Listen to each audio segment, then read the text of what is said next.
नमस्कार, आप सभी का स्वागत है हिंदुत्व हेराल्ड के अंदर। और आज का हमारा जो विषय है वो है यूजीसी, जिसके ऊपर कम से कम उत्तर भारत की मैं बात करूं तो उत्तर भारत के अंदर में काफ़ी हंगामा देखने के लिए मिल रहा है, लेकिन बाकी जगह पर भी हो रहा है। और इसी सब चीज़ को डिस्कस करने के लिए आज हमारे साथ में भारतीय जनता पार्टी के युवा प्रवक्ता डॉक्टर अविरल मलिक हैं, जो कि सतपाल मलिक जी के पौत्र हैं। डॉक्टर अब्दुल, आपका स्वागत है बहुत बहुत। और हमारे साथ राजनीतिक सभी विषयों पर अपने विचार रखने वाले अमरजीत अरोड़ा जी हैं। अमरजीत साहब, आपका बहुत बहुत स्वागत है।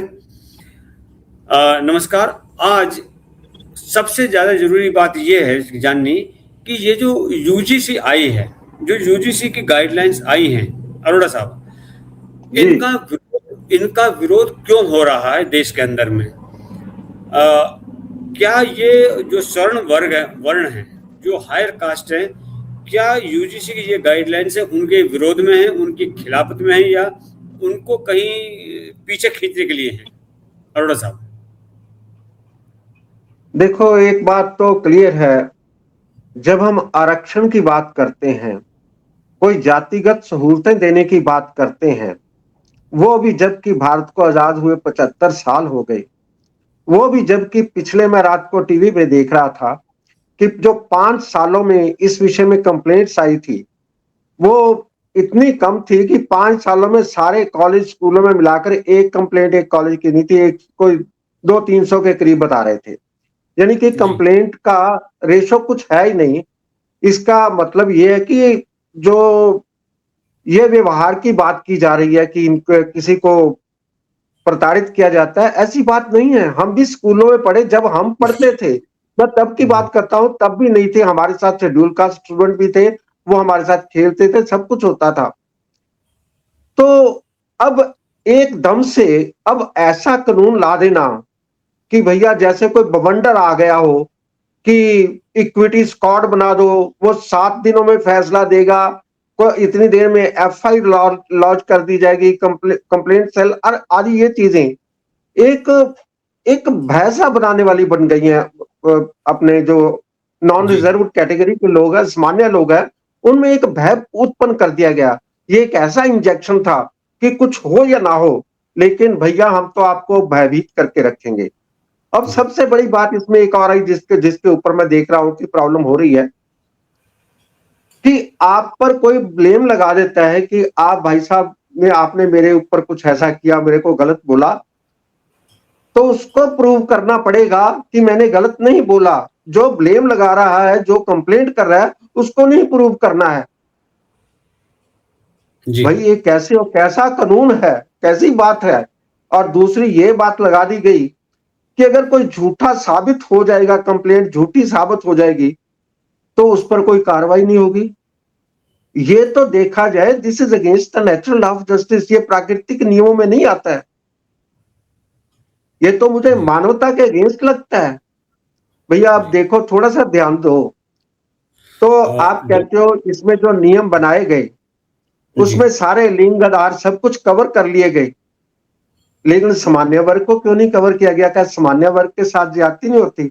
ब्राह्मणों को कहीं नहीं जाता, यार आप तो भीख मांग के खाते हो, आप तो मंत्र बोलते हो, आप तो पंडे हो, आप ये वो, और जीएनयू में वैसे नारे भी लगते रहे। उनके साथ जो प्रताड़ित हुई, किस बंदे ने आज तक इसका संज्ञान लिया? तो ये जो सारे कारण है ना, यही इस बात के कारण है। डॉक्टर मलिक, अगर मैं पूरे भारत का देखूं तो तकरीबन 5 करोड़ बच्चे ऐसे हैं जो कि हायर एजुकेशन कर रहे हैं, मतलब ग्रेजुएशन एंड अबव, जहां 5 करोड़ के आसपास बच्चे पढ़ रहे हैं। और उनके अंदर में अगर मैं ये जो बात कही, जिस तरह से अरोड़ा साहब ने कही कि प्रताड़ना वाली जो बात है, या जो बिल गवर्नमेंट लेकर के आई है उसमें प्रताड़ित ना हो वो रोकने के लिए, तो 2017 और 2018 इस पीरियड के अंदर में टोटल कंप्लेंट्स 173 लॉन्च हुई थी। ठीक है। उसके बाद 2023 और 2024 इस बीच में 378 कंप्लेंट्स लॉन्च हुई।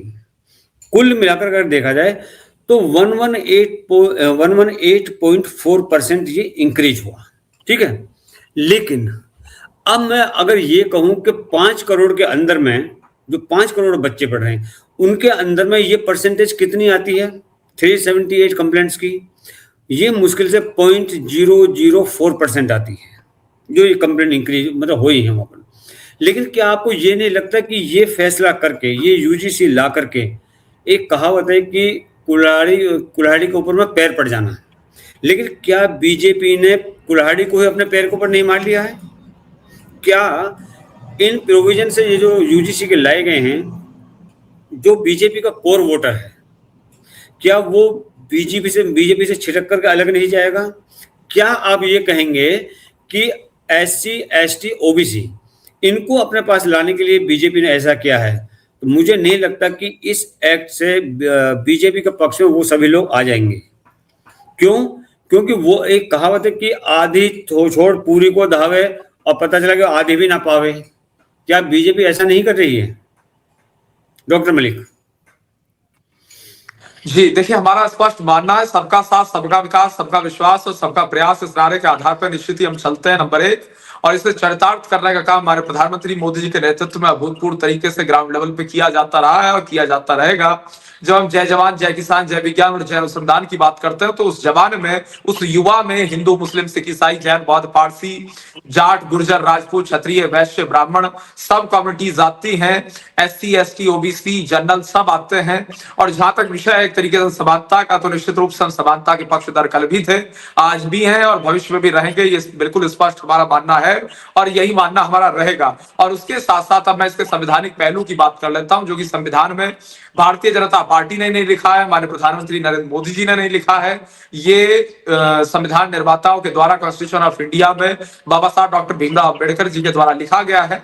शिक्षा और अवसर की समानता, अगर आप आर्टिकल 15 और उसके क्लॉज 4 और आर्टिकल 15 क्लॉज 5 की अगर आप बात करें तो राज्य को एससी, एसटी और ओबीसी के लिए शैक्षणिक संस्थानों में निजी संस्थानों सहित विशेष प्रावधान अर्थात आरक्षण करने की शक्ति देता है। नंबर 2, आर्टिकल 16 का जो क्लॉज 4 है और आर्टिकल 16 का क्लॉज 4A सरकारी नौकरियों में नियुक्तियों और पदों के लिए पिछड़े वर्गों, ओबीसी तथा एससी, एसटी के लिए आरक्षण की व्यवस्था करता है।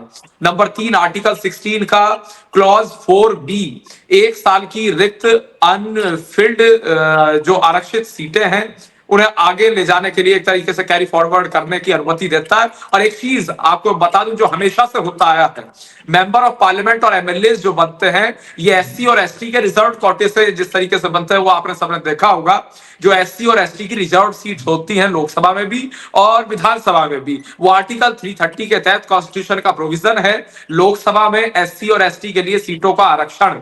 और उसी प्रकार से अगर मैं संविधान की बात कर लूं तो अनुसूचित जाति एससी की सूची अधिसूचित करने के लिए राष्ट्रपति का अधिकार होता है, ये आर्टिकल 341 कहता है। आर्टिकल 342 कहता है एसटी शेड्यूल ट्राइब की सूची अधिसूचित करने का राष्ट्रपति को अधिकार है।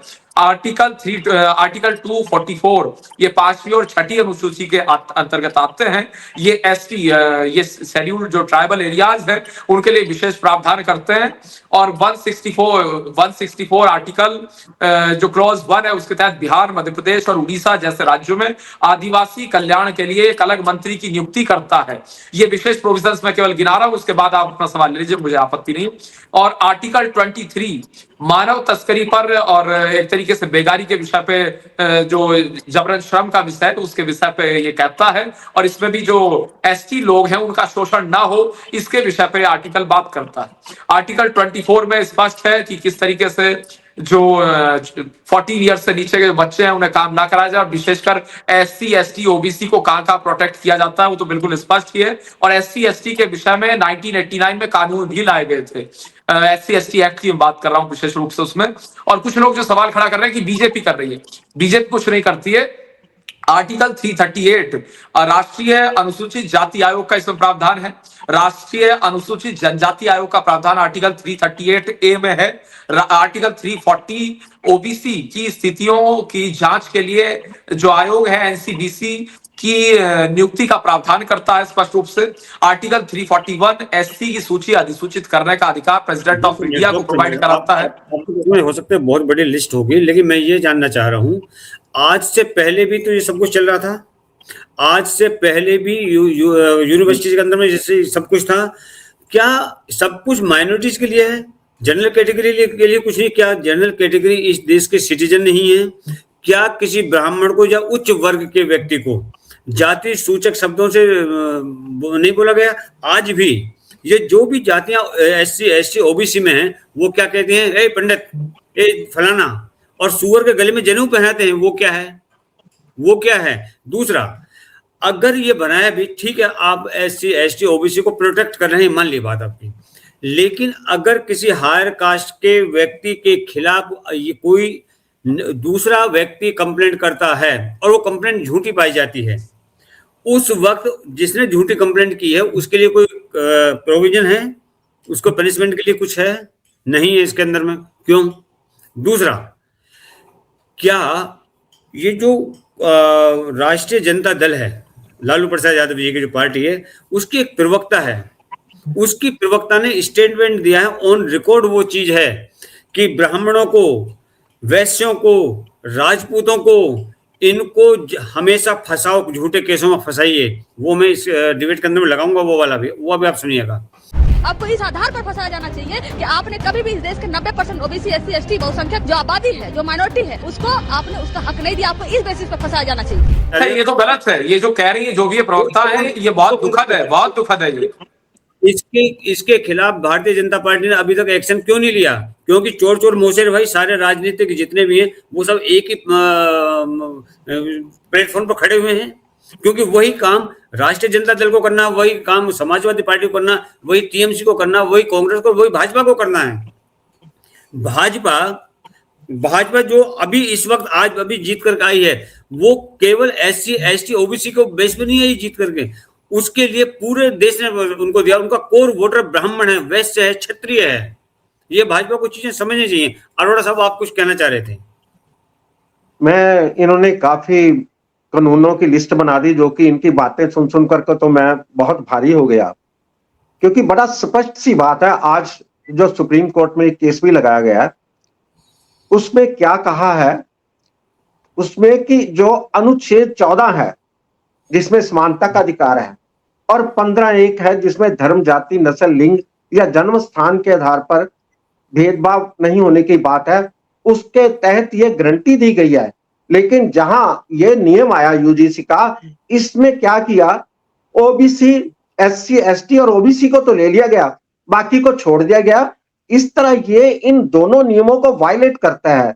आपने जितने नियम बताए, मुझे बताओ ये कैसे वायलेट नहीं कर रहा?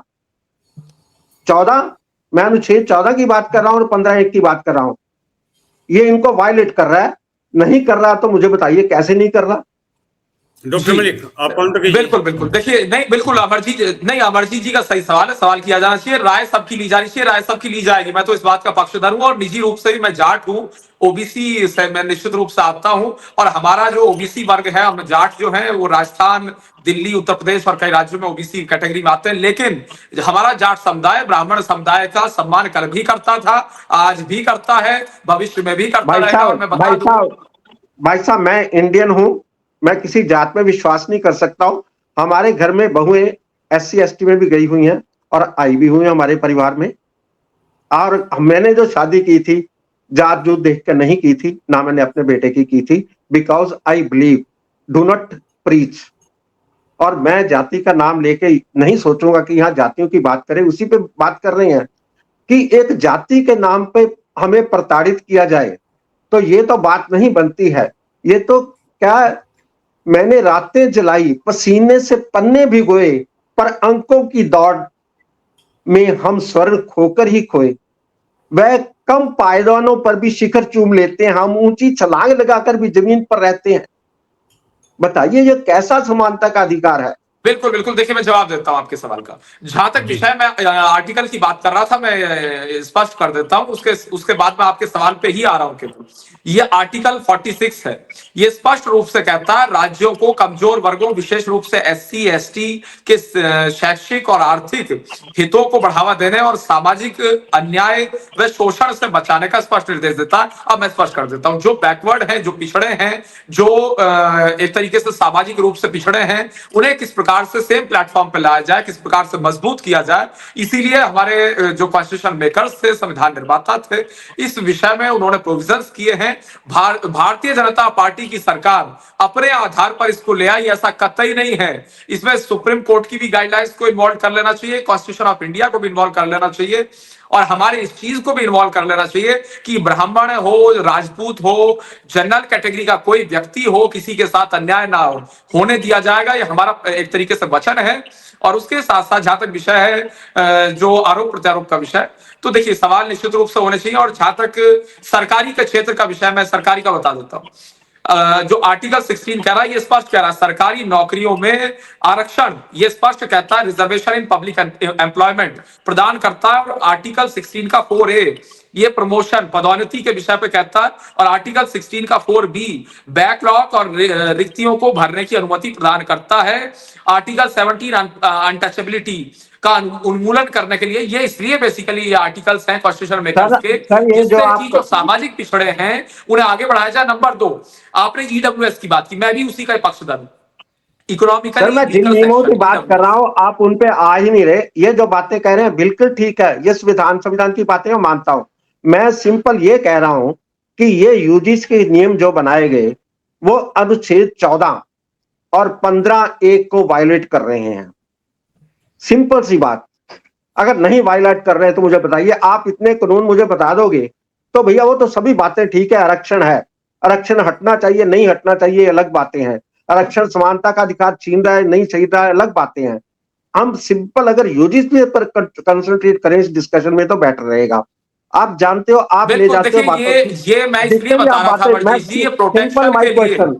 मेरा सिंपल क्वेश्चन है, क्या जो रेगुलेशन अपना अनुच्छेद 14 है और 15(1) को जो संविधान का है, ये जो यूजीसी है उसको वायलेट कर रहा है या नहीं कर रहा है? सिंपल क्वेश्चन है। दूसरे आप कानून बताओगे वो ठीक है जो आप पढ़ रहे हो, कर रहा है तो हाँ, नहीं कर रहा तो ना। नहीं, देखिए ये नहीं इसलिए नहीं कर रहा है क्योंकि जो मैंने आर्टिकल्स आपको बताया इसमें प्रोटेक्शन के लिए कॉन्स्टिट्यूशन ही कह रहा है कि जो सामाजिक रूप से पिछड़े हैं उनका प्रोटेक्शन हो। और नंबर 2, आपके हिसाब से सेक्शन हम उसके भी पक्ष में हैं। ईडब्ल्यूएस को फ्लैट्स भी दिए जाते हैं, इस चीज को भी याद रखा जाना चाहिए। दिल्ली में ईडब्ल्यूएस को आप ये कह रहे हो कि 14(1) 15 जो 14 और 15(1) अधिकार है समानता का अधिकार, और 15(1) जो जाति संरक्षण का अधिकार है, उसके ऊपर ओवरराइडिंग क्लासेस हैं कॉन्स्टिट्यूशन में जो इनकी महत्वता खत्म कर देती हैं। ऐसे थोड़ा संविधान बना हुआ है साहब, ये मत कीजिए कि ओवरराइडिंग है, ऐसी बात मत कीजिए। हम तो मान रहे हैं समानता का अधिकार निश्चित रूप से होना चाहिए, हम तो कह रहे हैं समानता आवश्यक है, लेकिन जो एक सेकंड आप अभी कुछ और कह रहे हैं कि उस पर ओवरराइडिंग क्लासेस की बात कर रहे जाए, इसलिए केवल ये आया है। नहीं, कहीं पर ये भी लिखा हुआ है, ठीक है, मान लिया वहां समानता का अधिकार दिया हुआ, कहीं ये भी लिखा हुआ है उस कानून के अंदर कि उच्च वर्ग जो है, जो सवर्ण है, उनको नीचा करो, उनको गिरफ्त में लो कानून की। कोई भी आदमी कोई भी आरोप लगा दे, चाहे झूठा है सच है, वो प्रताड़ित होता रहे, वो प्रताड़ना नहीं है क्या? वो कोई झूठा आरोप कोई भी लगाता है वो कानूनी अपराध है, गलत है। कोई झूठा आरोप नहीं चलना चाहिए, हम तो स्पष्ट कहते हैं, और दुरुपयोग नहीं होने दिया जाएगा। डॉक्टर मलिक, लेकिन जो यूजीसी की गाइडलाइंस है उसमें कहीं भी ऐसा नहीं लिखा है कि अगर वो आरोप झूठे पाए गए तो शिकायतकर्ता को शिक्षा मंत्री धर्मेंद्र प्रधान जी, हमारे केंद्रीय शिक्षा मंत्री धर्मेंद्र प्रधान जी ने बिल्कुल स्पष्ट कहा है दुरुपयोग नहीं होने दिया जाएगा। हमारा स्पष्ट मानना है और भेदभाव नहीं होने दिया जाएगा। हम अगेंस्ट डिस्क्रिमिनेशन है। डॉक्टर मलिक, मैं ये कहना चाह रहा हूँ डॉक्टर के प्रधान जो हैं, जो हमारे मिनिस्टर हैं इसके, वो हमेशा तो नहीं रहेंगे, एक दिन तो वो हटेंगे, लेकिन एक बार अगर कानून बन गया तो वो तो कोई भी दूसरा सरकार भेदभाव नहीं होने दिया जाएगा, भेदभाव नहीं होने दिया जाएगा। नहीं देखिए, मैं वही चीज कह रहा हूं, कल को कोई व्यक्ति आएगा, बट जो एप्लीकेबल होता है, जो इनवाइटिंग होता है, वो एप्लीकेबल होता है। ओरल का क्या महत्व होगा? आर्टिकल 243D और आर्टिकल 243T ये तो पंचायतों और नगर पालिकाओं में भी एससी और एसटी को आरक्षण दे रहा है। अब जनरल कैटेगरी या इसमें और जो लोग हैं वो निश्चित रूप से इस बात को भी रखे हैं कि भाई यहाँ समानता नहीं हो रही। ये संविधान निर्माताओं ने बेसिकली प्रोविजन इसलिए किए हैं कि जो सामाजिक रूप से पिछड़े हैं, और दूसरे एक और कैटेगरी आर्थिक रूप से पिछड़े, चाहे वो ब्राह्मण हो, चाहे वो राजपूत हो, चाहे वो जनरल कैटेगरी का कोई भी व्यक्ति हो जो ईडब्ल्यूएस के अंतर्गत आता है, उसे एजुकेशन में भी उसका कोटा मिलता है। दिल्ली में भी ये प्रोविजन है, स्पष्ट रूप से ईडब्ल्यूएस, उसके अलग से डीडीए फ्लैट्स भी हैं जो ईडब्ल्यूएस को सस्ती कीमतों पर प्रदान किए जाते हैं। तो आर्थिक रूप से पिछड़े और सामाजिक रूप से पिछड़े उन्हें सेम प्लेटफॉर्म पर लाया जाए, ये संविधान निर्माताओं की चिंता थी, इसके अंतर्गत ये किया गया। डॉक्टर मलिक, आप जो राजनीतिक लोग हो जितने भी, सब अपनी रोटियां सेकते हो कारण जो संविधान निर्माता थे डॉक्टर भीमराव अंबेडकर, उन्होंने इस रिजर्वेशन को सिर्फ अगले 10 या 30 साल तक रखा था मैक्सिमम, लेकिन उसके बाद में किसी राजनीतिक पार्टी की हिम्मत नहीं हुई अपनी रोटियां सेकने के लिए, अपने फायदे के लिए, कि इस रिजर्वेशन को हटा दिया जाए। दूसरी बात, आपने सारी बात कही, उचितता मानी, लेकिन कौन गारंटी देगा कि भविष्य में इस नियमों का उल्लंघन नहीं होगा, लोगों को इसको बेस पर प्रताड़ित नहीं किया जाएगा? क्योंकि ना तो कहीं भी उच्च वर्ग को यह अधिकार दिया गया है कि वो अपनी शिकायत दर्ज कर दे, ना ही कहीं यह बताया गया है कि अगर वो शिकायत गलत पाई गई तो शिकायतकर्ता के खिलाफ क्या एक्शन होगा। ये क्यों नहीं बताया गया इसके अंदर में? ये कानून सुप्रीम कोर्ट ने बनाने के लिए बोला था, तो गवर्नमेंट क्या अंधी थी, क्या चने छील लेती, उसको पता नहीं चला कि ये क्या हो रहा है क्या नहीं हो रहा, हम क्या चीज बना के पब्लिक में लेके आ रहे हैं। अब क्या होगा कि अब भारतीय जनता पार्टी ना तो इस कानून को वापस ले सकती और ना ही इसको इम्प्लीमेंट कर सकती, क्योंकि दोनों ही कंडीशन में इसमें अब बीजेपी का ही घाटा है। क्यों? अगर वापस लेगी तो जो एसटी, एससी, ओबीसी के लोग हैं वो गवर्नमेंट की खिलाफत करेंगे, और अगर इसको वापस नहीं लेती है तो जो जनरल कैटेगरी है वो इनसे नाराज हो जाएगी, ये निश्चित है। और ये भी आप निश्चित मान लीजिए कि नहीं रविंदर जी, ये तो कांग्रेस का षड्यंत्र है। कांग्रेस का ये षड्यंत्र है कि ये जातिवाद में देश को बांटने की कोशिश करते हैं। लेकिन ये जो आर्टिकल्स मैं आपको बता रहा हूं, इसमें बीजेपी का कोई रोल नहीं है। बेसिकली मैं केवल इसलिए बता रहा हूं, बीजेपी का इसमें रोल ही नहीं है। आर्टिकल 341 ये तो एससी की सूची को अधिसूचित करने का प्रेसिडेंट को अधिकार देता है। 342 एसटी की सूची को अधिसूचित करने का प्रेसिडेंट ऑफ इंडिया को अधिकार एक तरीके से वो जो है दे रहा है, प्रोवाइड करा रहा है, प्रावधान है स्पष्ट रूप से। तो मैं समझता हूं ये संविधान कह रहा है। ये Bharatiya Janata party basically, Bharatiya Janata party संविधान निर्माता भी नहीं है, भारतीय जनता पार्टी संविधान भी नहीं है, एक तरीके से चलाती है। भारतीय जनता पार्टी का काम है, हमारी सरकार का काम है, जो कॉन्स्टिट्यूशन में लिखा है उसके रास्ते पे केवल चलना।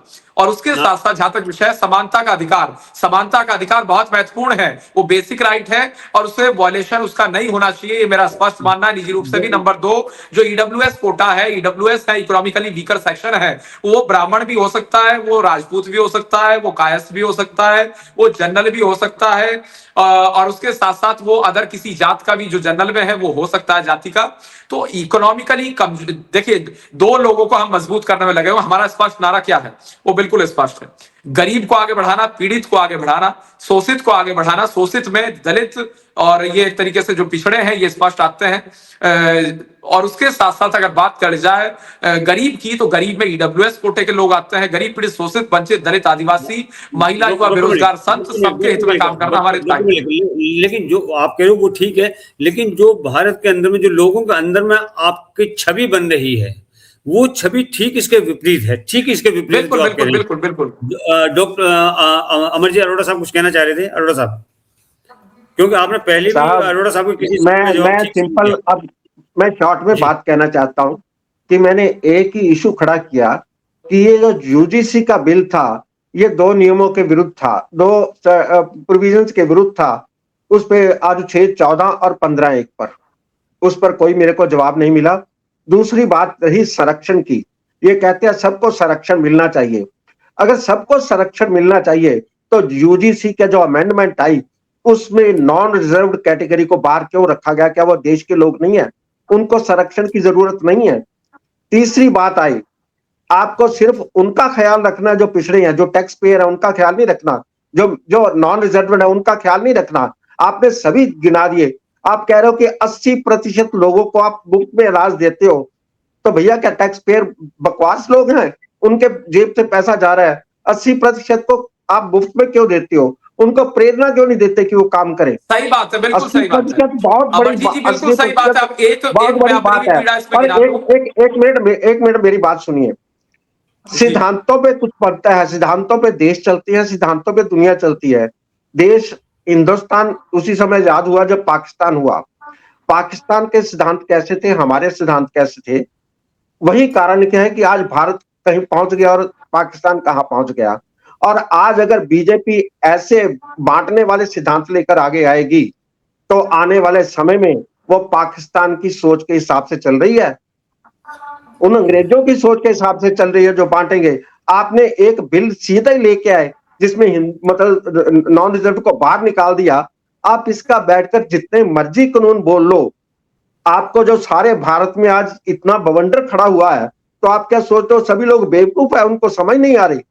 उनको समझ आ रही है साहब। आपने जो कहना है, आप जो कहते हो उसका महत्व नहीं होता, लोग क्या समझते हैं उसका महत्व होता है। आज लोग क्या समझ रहे हैं इसको समझिए। मुझे फिर यही कहना है कि आपका जो वायलेट कर रहा है दो कानूनों को, अनुच्छेद 14 और 15(1) को, इस पर ध्यान दीजिए।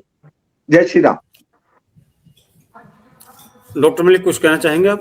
जी बिल्कुल बिल्कुल। देखिए, जहां तक विषय है, मैं अपनी बता देता हूं, इसमें निजी विषय है। अमरजीत जी ने सही बात की एकदम, मैं इसमें कोई मना भी नहीं कर रहा हूं। हमारे परिवार की, मेरे खुद के परिवार की, हमारी ही 10,000 बीघा जमीन थी। हमारी जमींदार फैमिली है, वो सारी जमीन बांट दी गई 1960 में यूपी सीलिंग एक्ट के तहत। यूपी सीलिंग एक्ट आया, चंद्रभानु गुप्त की सरकार थी, कांग्रेस की सरकार थी उत्तर प्रदेश में, और जो हमारी जमीन थी वो बांट करके अन्य लोगों को दे दी, जिनकी वो जमीन नहीं थी, जिनका उस जमीन से कोई वास्ता नहीं था, जो उस जमीन के मालिक नहीं थे, उन लोगों को जमीन बांट कर दे दी गई। अब निश्चित रूप से ये मेरा भी इस विषय में विरोध बनता है। और उसके साथ साथ एक और चीज है, कल मेरे से कुछ जाट महासभा के भी लोग आए थे, उन्होंने कहा कि आप प्रधानमंत्री जी को चिट्ठी लिखिए कि जैसे एससी और एसटी को लोकसभा में, विधानसभा में और नगर पालिकाओं में रिजर्वेशन मिलता है सीट्स का, लोकसभा में सीट्स रिजर्व है एमपी की और एमएलए की, ऐसे ही ओबीसी के लिए भी सीट्स रिजर्व होनी चाहिए। तो उनकी भी अपनी मांग है। तो इस देश में निश्चित रूप से सबकी अपनी अपनी राय, अपनी अपनी मांग है। लेकिन जो आपने वायलेशन की बात की, तो इस तरीके से तो अगर बात कर ली जाए तो एससी और एसटी को एमएलए और एमपी की सीट्स रिजर्व है। बहुत सी सीट उत्तर प्रदेश में है जो एससी को रिजर्व है, और एसटी को बहुत सी सीट्स हैं जो अदर स्टेट्स में रिजर्व हैं। तो इस हिसाब से तो ओबीसी का और जनरल का, दोनों का इसमें वायलेशन हो रहा है उस सीट्स के रिजर्वेशन के तहत। लेकिन ये असल में संविधान में लिखा हुआ है, तो इसलिए निश्चित रूप से होगा, क्योंकि वो सामाजिक रूप से पिछड़े हैं, इसीलिए वो रिजर्व करने का अधिकार बाबा साहब अंबेडकर जी के संविधान ने दिया है। राज्यों में विधानसभा के लिए आर्टिकल 332 कह रहा है, और 330 लोकसभा में रिजर्वेशन दे रहा है। तो ये निश्चित रूप से जो संविधान में है, केवल उसे इंप्लीमेंट हमारी सरकार कर रही है। और जहां तक विषय सामाजिक रूप से पिछड़े, आर्थिक रूप से पिछड़े, दोनों को आगे बढ़ाया जाएगा, तभी विश्व गुरु भारत का निर्माण होगा। मेरे पास टाइम कमी है। मैं उसमें ये कहना चाहूंगा लास्ट में कि इस बार भारतीय जनता पार्टी खुद की बिछाई हुई बिसात में ही फंस करके रह गई है। जो काम कांग्रेस कर रही थी, उसी काम, जो काम कांग्रेस ने मुसलमानों के लिए किया था, आज वही काम भारतीय जनता पार्टी ने एससी, एसटी और ओबीसी के लिए किया है। जिस तरह से जो हाल आज कांग्रेस का है कि उसको कितनी सीटें घटती चली गई, शायद मुझे लगता है कि भविष्य में यही काम भारतीय जनता पार्टी के साथ में ना हो जाए। लेकिन फिर भी मैं सभी से निवेदन करना चाहूंगा कि ठीक है, ये गलती हुई बीजेपी से, हो सकता है कि हमारे आदरणीय प्रधानमंत्री इसके अंदर में कुछ अमेंडमेंट्स लेकर के आए, कुछ जनरल कैटेगरी के लिए भी कुछ सेफ्टी पॉइंट्स इसके अंदर दें। इसलिए ध्यान रहे, जब भी चुनाव हो, जब भी इलेक्शन हो, किसी भी कीमत पर भारतीय जनता पार्टी के खिलाफ ना जाएं। क्यों? क्योंकि गाय अगर मरखनी है, मारने वाली है, तो उसको कसाई के खूंटे पर बांधा नहीं जाता है। ठीक है, ये हुआ है। और इसमें जो भारतीय जनता पार्टी के प्रवक्ता हैं डॉक्टर अविरल मलिक, वो भी कुछ हो सकता है ऑफ रिकॉर्ड वो मेरी बात से सहमत होंगे, लेकिन कुछ उनकी पार्टी की विचारधारा रही होगी या कुछ और चीजें कि वो मंच पर सहमत नहीं हो पाए। ये अंदरूनी चीजें होती हैं। लेकिन ये बात सत्य है कि यूजीसी के आने से जो लोगों के अंतर में भारतीय जनता पार्टी का परसेप्शन बना है, वो गलत गया है। तो इसी के साथ नमस्कार, जय हिंद, जय भारत। आप सभी का बहुत बहुत स्वागत है। आपको अगर वीडियो अच्छा लगा हो, ये वार्ता अच्छी लगी हो, तो लाइक कीजिए, कमेंट कीजिए, चैनल को सब्सक्राइब कीजिए। जय हिंद, जय भारत, जय श्री राम।